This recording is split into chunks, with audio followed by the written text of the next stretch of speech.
this one right here is day 5. Oh, this is a good egg to look at.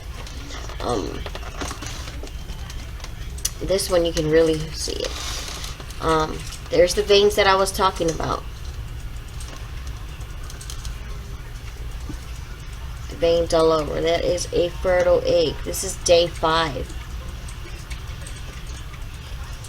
Okay, as I was talking about, you can see the air bubble here.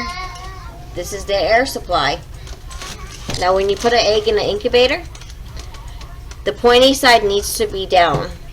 Okay? It needs to be down. Reason being is, you cannot put pressure on the air supply. It will collapse. Okay? So the air supply is on the fatter side of the egg. So you want to put it upwards and put the pointy side down.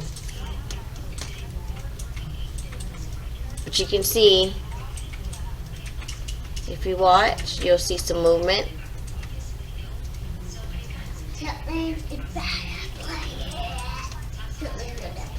You can